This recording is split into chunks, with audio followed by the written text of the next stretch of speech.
Question number 16 valuation of shares. Okay sorry, corporate accounting की book है और writer आपके doctor SM Shukla. So valuation of shares question number 16 corporate accounting. चलिए शुरू करते हैं। From the following information calculate the value of equity shares. 4,000 4% preference shares of 100 each, 4 lakh rupees. 5,000 equity shares of 100 rupees each, 5 lakh rupees. Expected profit per year before tax is 2,50,000. Tax rate 25%. Transfer to general reserve 20% of profit and normal rate of earning 12%. Okay, सो इस information के basis पे हम लोग equity shares की value calculate करते हैं। Okay तो चलिए शुरू करते हैं। तो देखिए क्वेश्चन नंबर 16 का सोल्यूशन। सबसे पहले जो मेरा एक्सपेक्टेड प्रॉफिट दिया उसको लिख लेते हैं। एक्सपेक्टेड प्रॉफिट जो देखिए आपका दे रखा हुआ है क्वेश्चन में 2,50,000 रुपीज़। ओके, अब इसमें से हम लोग टैक्स अपना सब्ट्रैक्ट करेंगे। So less tax. ये क्वेश्चन देखिए आपका येल्ड और इनकम वैल्यूएशन मेथड से लग रहा है, क्योंकि इसमें आपको एसेट्स और लाइबिलिटी की इन्फॉर्मेशन नहीं अवेलेबल है। प्रॉफिट की है तो प्रॉफिट जब भी आपको देगा तो आप येल्ड और इनकम वैल्यूएशन मेथड का प्रयोग करेंगे। चलिए, तो टैक्स रेट देखिए आपका दे रखा था 25%। रेट लिखने की क्या ज़रूरत। टैक्स देखिए आपका 2,50,000 पे 25% चार्ज हो जाएगा। ये आएगा आपका 62,500। इसको सब्ट्रैक्ट कर लेते हैं। सो 0 0 5, 9 में से 2 गया 7 एंड 14 में से 6 गया 8 और ये 1। ये आपका आया प्रॉफिट आफ्टर टैक्स। अब इसमें से हम लोग जनरल रिजर्व में जो पैसे ट्रांसफ़र हो रहे थे उसको सब्ट्रैक्ट कर लेंगे। So less transfer to general reserve. तो देखिए अमाउंट आपकी है 1,87,500। इसका 20% आपका 500 सॉरी, इसका 20% आपका ट्रांसफ़र हो जा रहा है जनरल रिजर्व में। सो 1,87,500 का 20% आएगा आपका 37,500। ओके, इसको सब्ट्रैक्ट कर लेते हैं हम लोग। तो हमारा आया 1,50,000 रुपीज़। अब इसमें से हम लोग प्रेफरेंस शेयर्स का डिविडेंड सब्ट्रैक्ट करेंगे। So less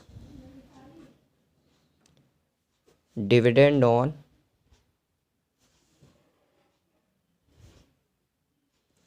preference shares holder, preference shares. तो देखिए टोटल अमाउंट आपकी दी हुई थी 4 लाख रुपीज़। इसी पे आपको देखिए इनका रेट ऑफ डिविडेंड 4% दिया है। सो 4% के हिसाब से हम लोग डिविडेंड दे देंगे। सो ये आएगा 16,000। इसको सब्ट्रैक्ट करने के बाद से देखिए जो अमाउंट बची मेरी वो बची 1,34,000। यही अमाउंट हम लोग पे करेंगे इक्विटी शेयर होल्डर को। So earning available for equity shares holder 1,34,000। अब हम लोग कैलकुलेट कर लेते हैं rate of dividend.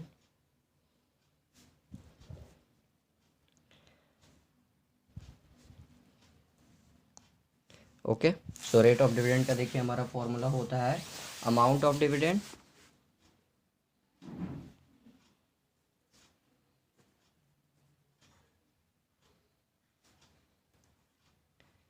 Into 100 upon paid up share capital, paid up share capital. So देखिए amount of dividend is given, यही जो इक्विटी शेयर्स को हम लोग पैसा देंगे 1,34,000 इंटू 100। और इक्विटी शेयर्स का देखिए कैपिटल दे रखा है क्वेश्चंस में 5 लाख रुपीज़। ओके, सो ये आपका कट गया, इसका इसमें डिवाइड लगा देते हैं। सो 5 2 जा 10, 3 इधर आ जाएगा, 5 6 जा और फिर 4 बचेगा, फिर 5 8 जा, यानी कि 26.8%। लेट मी चेक एक 134 डिवाइड बाई 5. यप. नाउ अब हम लोग कैलकुलेट करेंगे value of one equity share.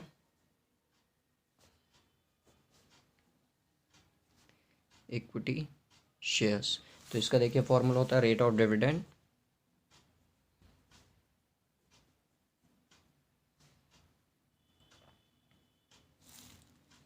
Into paid up value of shares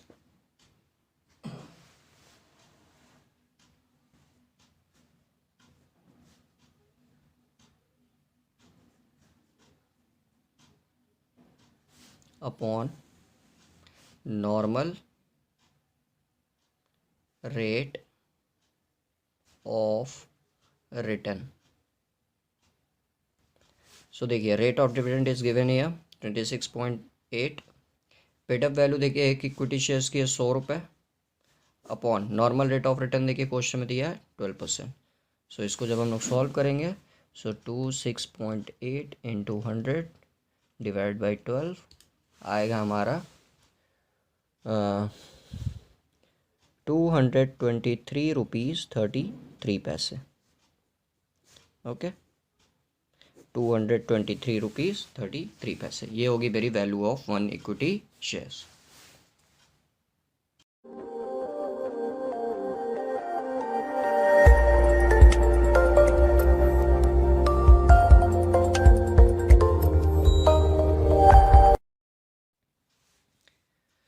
देखिए question number 17, calculate value of equity shares and preference shares. इसमें देखिए आपको इक्विटी शेयर्स की भी वैल्यू कैलकुलेट करनी है और प्रेफरेंस शेयर्स की भी करनी है. ओके तो इसमें देखिए लिखा हुआ है 8,000 4% preference shares of 100 each fully paid up 8 lakh rupees.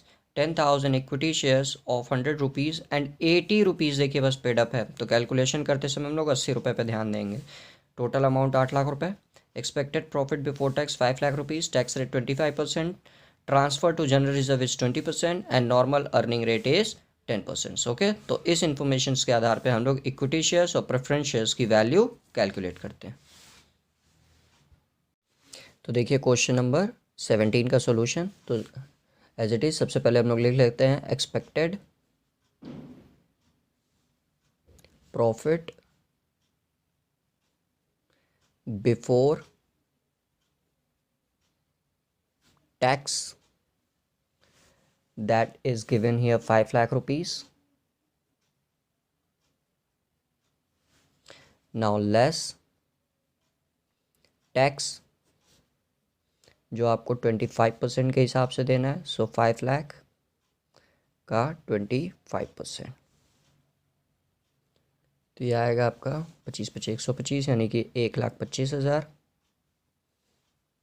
इसको सब्ट्रैक्ट कर लेते हैं. So we will get here 3,75,000 rupees. That is profit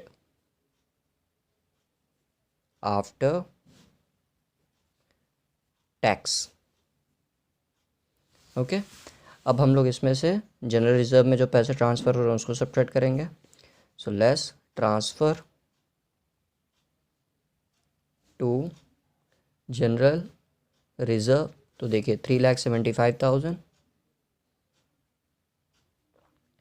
इसका हम लोग 20% जनरल रिजर्व में ट्रांसफ़र कर देंगे. तो ये देखिए आपका आएगा 3,75,000 का 20% 75,000 रुपीज़.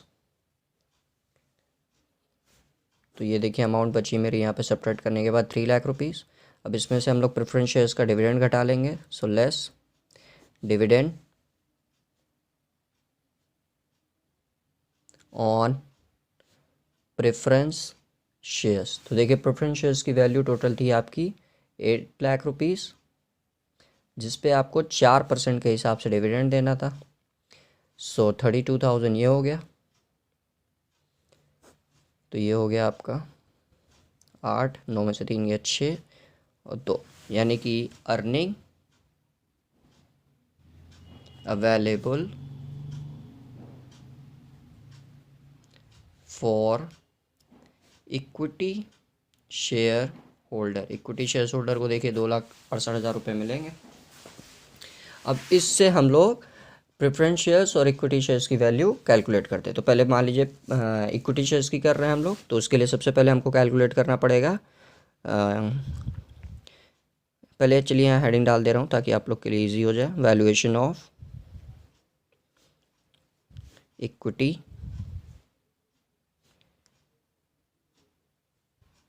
शेयर। तो इसके लिए सबसे पहले देखिए हम लोग कैलकुलेट करेंगे रेट ऑफ डिविडेंड। तो जो हम लोग पीछे वाले क्वेश्चन में फॉर्मूला लगाए थे वही फॉर्मूला इसमें भी लगा देंगे। तो इसलिए फॉर्मूला मैंने नहीं लिख रहा हूँ यहाँ पे, डायरेक्ट क्वेश्चन लगा रहा हूँ। तो इसका फॉर्मूला देखिए, अमाउंट ऑफ डिविडेंड। तो अमाउंट ऑफ डिविडेंड जो इक्विटी शेयर होल्डर को हम लोग को पेमेंट करनी होती है, that is given year 2,68,000 into 100 upon paid up share capital. तो पेड अप शेयर कैपिटल देखिए इक्विटी शेयर्स का कैलकुलेट कर रहे हैं तो इक्विटी शेयर्स का लेंगे, जो टोटल आपकी देखिए लिखी हुई है पेड अप शेयर कैपिटल की बात हो रही है। तो देखिए 10,000 इंटू एक शेयर्स की वैल्यू देखिए पेड अप की जो बात की जाएगी वो 80 रुपये। ओके, तो इसको देखिए जब हम लोग सॉल्व करेंगे, सो 1 2 3 इस जीरो से ये जीरो कट गया। तो 268 में हम लोग 80 का डिवाइड दे देते हैं, 268 डिवाइडेड बाई 80। सो ये आएगा हमारा 3.35%। सॉरी, यहाँ पे एक ज़ीरो भी था, मैंने ये ज़ीरो को ध्यान नहीं दिया। तो ये देखिए 3.35 की जगह 33.5% आएगा। ओके, 268 इंटू 10 अपॉन 80, यहाँ लिख भी दे रहा हूँ 2680 अपॉन 80। तो ये जीरो भी कट जाएगा, 8 का इसमें डिवाइड देंगे तो इतना आएगा। इसके बाद हम लोग निकालते हैं यहाँ पे value of 1 equity shares. Okay, तो एक इक्विटी शेयर्स की देखिए जब हमको वैल्यू कैलकुलेट करनी है तो इसका फॉर्मूला देखिए अभी हम लोग पीछे पढ़े थे, rate of dividend. So rate of dividend यानी कि 33.5 into paid up share capital. तो पेड अप देखिए आपका 80 रुपये था इक्विटी शेयर्स का, upon normal rate of return जो 10% दिया हुआ है, तो ज़ीरो से ज़ीरो ये कट गया। तो अब इसका इसमें मल्टीप्लाई करेंगे तो आपका आएगा 268 रुपीज़। तो ये देखिए इक्विटी शेयर्स की वैल्यू आ गई। अब इसी तरह हम लोग प्रेफरेंस शेयर्स से कैलकुलेट करते हैं। सो वैल्यूएशन ऑफ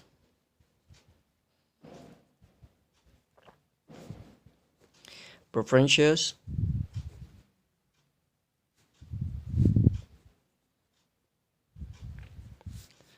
तो इसमें भी देखिए सबसे पहले हमको कैलकुलेट करना पड़ेगा rate of dividend. So rate of dividend, same formula amount of dividend. तो देखिए प्रेफरेंस शेयर्स का जो डिविडेंड का अमाउंट है वो 32,000 है। ओके, फॉर्मूला क्या होता है, रेट ऑफ डिविडेंड का amount of dividend upon paid up shares capital into 100। तो देखिए प्रेफरेंस शेयर्स का जो डिविडेंड है मेरा वो 32,000 है, तो यहाँ 32,000 कंसीडर होगा into 100 upon paid up shares capital. तो प्रेफरेंस शेयर्स का देखिए पेड अप शेयर कैपिटल 8,000 रुपये 8 लाख रुपये दिया हुआ है। तो 1 2 3 तो ये देखिए टोटल आ गया आपका 4%। अब लोग यहाँ कैलकुलेट कर लेते हैं वैल्यू ऑफ 1 प्रेफरेंस शेयर्स। तो देखिए इसका भी वही फॉर्मूला लगाएंगे, रेट ऑफ डिविडेंड जो 4 है into paid up value of shares. तो paid up value of preference shares देखिए 100 रुपये upon normal rate of return 10 रुपये। तो ये गया, तो आपकी इसकी वैल्यू आ गई 40 रुपये। ये आ गई आपकी प्रेफरेंस शेयर्स की value. That's it. As usual किसी को कुछ समझ में ना आए तो कमेंट करके भी पूछ सकता है, और डिस्क्रिप्शन बॉक्स में मेरा टेलीग्राम लिंक है, वहाँ से भी पूछ सकता है। And please don't forget to subscribe my channel and share with your friend too. Thank you.